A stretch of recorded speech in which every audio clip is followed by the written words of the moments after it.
دوستان عزیز، خیلی شدم که این لحظه باز با شما هستم. اینک برنامه نوشین پیشکشی شماست. اینک دوستان عزیز، من باز میخواهم که با شما یک معجزه خیلی زیبا را آماده کنم. این نام دارد یک نمودی خورش. ما با دوستانم امروز نصیحت کردیم که بگاه به باغ و سیر و گشت میرویم. من باید در سبد خود کمی سبزوات برم. برای خوردنی باغ شدن آنها من از سبزوات خورش غیر عادی آماده میکنم تا اینکه به دوستانم پسند آید. اکنون شروع میکنم. امروز به من لازم میشود 2 دانه پمیدور، یک چند دانه بادرنگ، سبزی، شلغمچه و اینچنین به من لازم میشود خورش سبزیگی و دانه های مرچ. اکنون من به کارم آغاز میکنم. شما با دقت تماشا کنید. به من اول لازم میشود بادرنگ. من با مادرم بادرنگ را پیشکی آماده کردم با همین طرز. اکنون من به شما نشان میدم چطور او را تیار میکنند. بادرنگ را گرفته از دو طرفش میبریم. من همین خیل سرکایشان را هم میگیریم.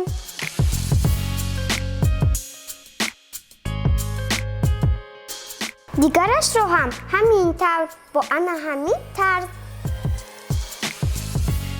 بریده گرفتیم. اکنون اینها را با چوبچه‌های مخصوص با هم میپیوندیم. قریب که فراموش شود من باید بادرنگ را درونش را تازه کنم.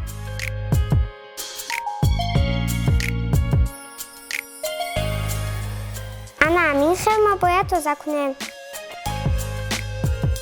خیلی کاری نازک است، آهسته تر.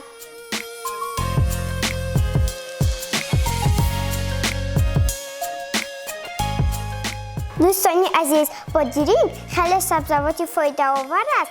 باید او را بیشتر استعمال کنیم.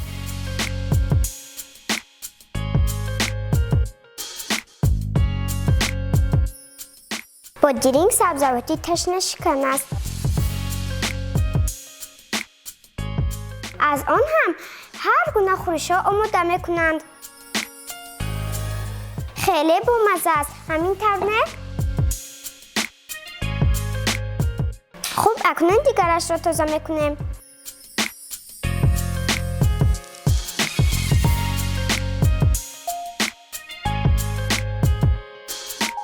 درونش را آهسته خوش تازه کرده میگیریم.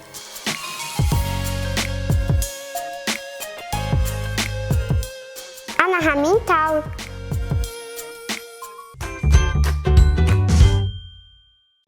اکنون همه اینها را با چوبچه‌های مخصوص پیوست میکنیم.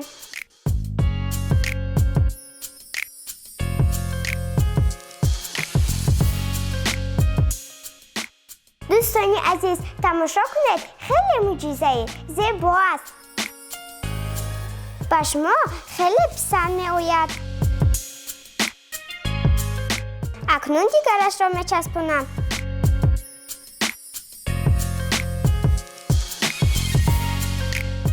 همین خیل.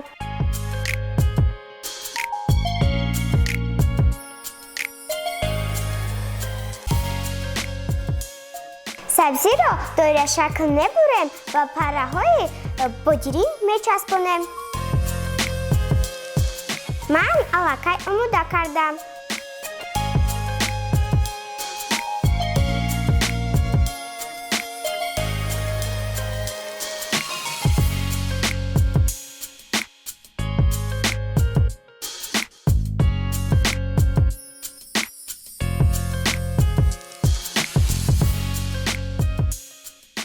در ترکیب سبزی مقدار ویتامین ها خیلی زیادند.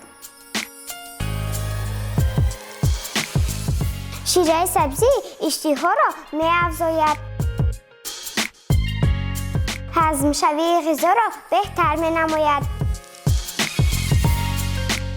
اینچنین موشک‌های بدن را مستحکم می‌کند.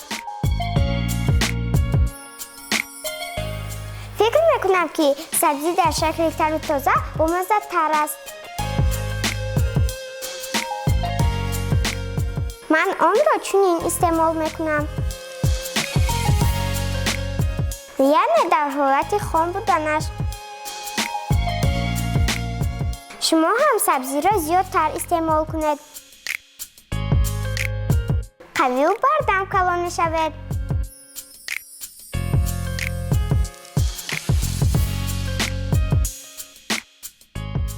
اکنون کاری سبزی اجرا شد.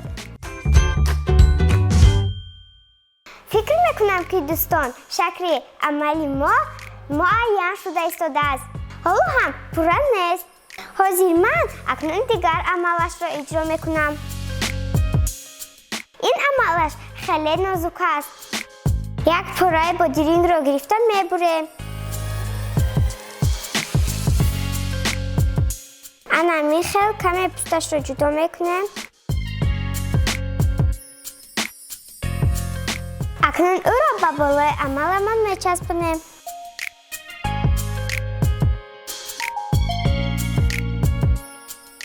اکنون دیومش را میچسبانیم از این طرفش.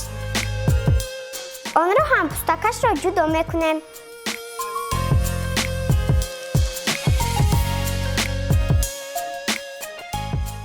اکنون بالای که بادرنگ را گرفته و بالای تریزه ها میگذاریم. یعنی با تریزه ها را میپوشانیم با همین طرز. شما هم از همه شلغمچه خوردش را انتخاب کنید. همین طرز.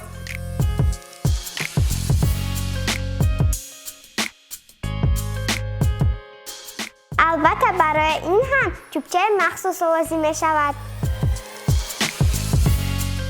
دوستان یک چیز را باید قید کرد. شلغمچه را مدت زیاد در خانه نگاه ندارید. آن را با شکل تر و تازه استعمال کنید. یعنی خام. اگر آن را با کبوتری آمیخته کرده با چکه استعمال کنید خیلی فایده آور است و با مزه است. فکر میکنم که شما الکی چشیده اید. اکنون میگذاریم به عمل دیگر، یعنی آخرین عمل. مادرم به من شلغمچه ها را آماده کردند با همین طرز. اکنون شلغمچه ها را به یکی از واگنچه ها میگذاریم با همین طرز. دوستان با فکرم که شما فهمیدید من چی آماده کردم. از سخنهای من درک کردید. بله دوستان، من قطوره آماده کردم. قطوره که از سبزیجات آماده شد. اکنون من به واگنچه دیگر خورش سبزی که میگذارم. شما میتونید دلخواه خورش را به واگنچه تان گذارید. من خورش سبزیگی را زیادتر دوست می‌دارم.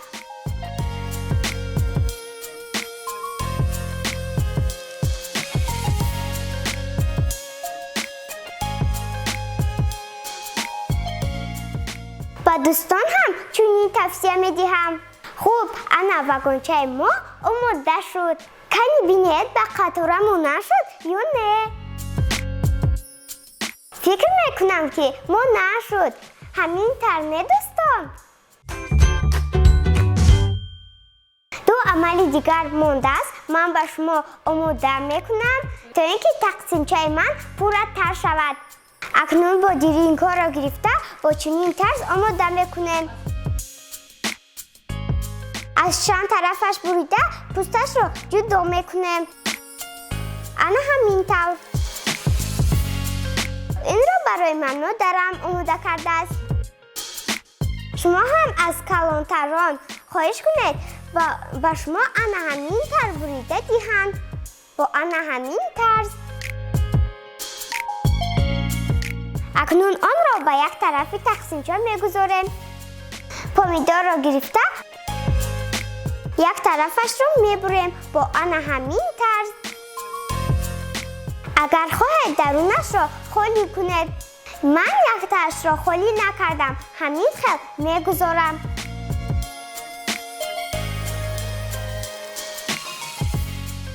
و ما اینجا دانه های مرچ رو لازم می شوند.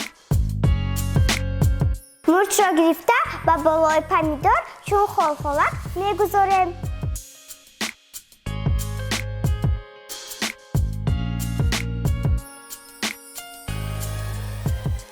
انا همین طور دوستان آماده کنید. دانه های مرچ را به سوراخی ها گذارید.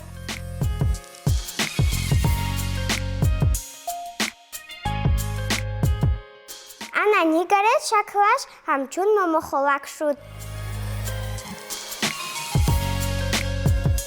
اکنون میگذاریم. کنی بینید بچه مانند شد. بله شما درست میگویید و خاک مانند شد.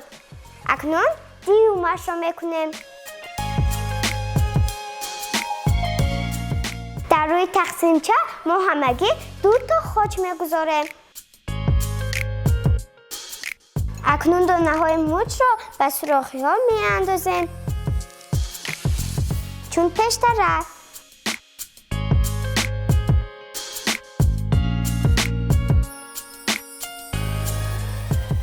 پمیدور منبع به بهای ویتامینی C بوده. 100 گرمی آن طلبات شبانه روزی آدم را تامین می سازد. پمیدور برای شخصانی فربه توصیه داده نمی شود. پمیدور را مادر من در آشخانه خیلی زیاد استفاده میبرد. من هم پمیدور را خیلی دوست میدارم. اکنون اینش را هم آماده کردیم و بالای بادرنگ میچسبونیم. انا همین طور. اکنون خورش من آماده شد و فکرم که غیر عادی می نماید. همین طور نه؟ باوری دارم که با دوستانم هم خیلی پسند می آید. دوستان فصل بهار منبع ویتامین هاست. کوشش کنید که هر آن سبزیواتی که در فصل بهار می آید بیشتر استعمال کنید. مخصوصا کبودی ها در ترکیبشان یاد دارند. یاد باشد برای ارگانیسم مینرالی مهم باشد. اکنون دوستان عزیز با دقت گوش کنید. من درباره سبزی یک چند معلومات میدهم.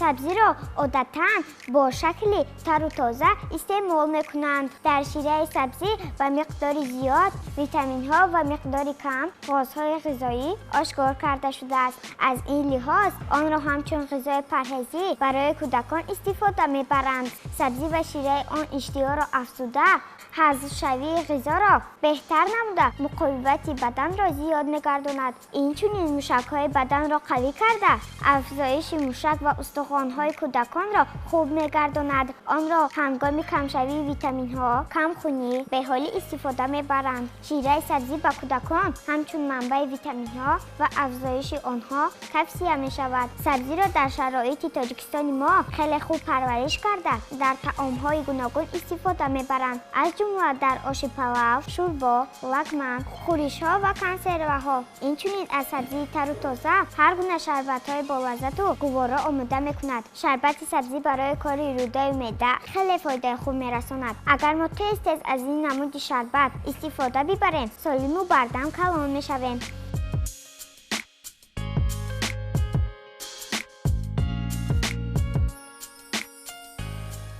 معلومات‌های من به شما پسند آمد؟ خیلی خوب. اکنون از این مصلحت‌ها استفاده برید.